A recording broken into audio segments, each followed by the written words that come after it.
बार की बात है, एक ब्राह्मण रहता था। वह हर दिन सुबह उठता, नहाता, पूजा करता, खाना खाता और फिर सो जाता था। उसे किसी भी चीज की कमी नहीं थी। एक बड़ा खेत था, सुंदर सी पत्नी थी जो खाना बनाकर देती थी, और 2 प्यारे बच्चे थे। उसका परिवार खुशहाल था, लेकिन एक परेशानी थी जो उसके परिवार को सताती थी। ब्राह्मण बेहद आलसी था। वह खुद कोई भी काम नहीं करता था और दिन भर सोता रहता था। एक दिन बच्चों का शोर सुनकर वह जाग गया। दरवाजे पर एक साधु महाराज खड़े थे। ब्राह्मण और उसकी पत्नी ने साधु का स्वागत किया, उन्हें भोजन कराया और उनकी खूब सेवा की। साधु उनकी सेवा से प्रसन्न हुए और बोले, वरदान मांगो। ब्राह्मण ने सोचा, यह तो सुनहरा मौका है। उसने वरदान मांगा, मुझे कोई भी काम न करना पड़े और मेरी जगह कोई और काम कर दे।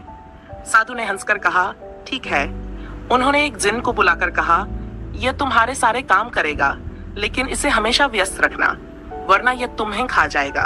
ब्राह्मण खुश हो गया। साधु के जाते ही जिन प्रकट हुआ और बोला, क्या काम है?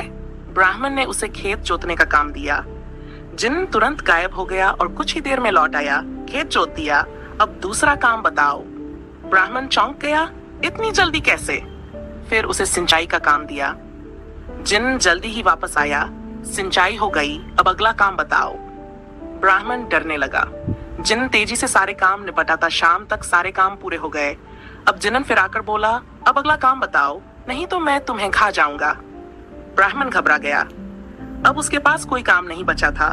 तभी उसकी पत्नी बोली, स्वामी, अगर आप वचन दें कि अब से आप आलस नहीं करेंगे और अपने काम खुद करेंगे, तो मैं जिन्न को काम दे सकती हूँ। डरा हुआ ब्राह्मण मान गया। तब उसकी पत्नी ने जिन्न से कहा, जाओ, हमारे कुत्ते की पूंछ सीधी कर दो। ध्यान रहे, पूंछ पूरी सीधी होनी चाहिए। जिन्न ने तुरंत काम शुरू किया, लेकिन लाख कोशिशों के बाद भी वह कुत्ते की पूंछ सीधी नहीं कर पाया। थक हारकर जिन्न ने ब्राह्मण को छोड़ दिया और चला गया। उस दिन के बाद से ब्राह्मण ने आलस छोड़ दिया और सारे काम खुद करने लगा।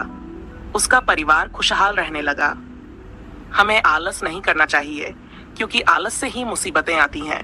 अपने काम हमें खुद करने चाहिए, तभी हम सच्चे सुख का अनुभव कर सकते हैं। अगर आपको हमारी कहानी अच्छी लगी हो तो एक लाइक जरूर करें और चैनल को भी सब्सक्राइब करें।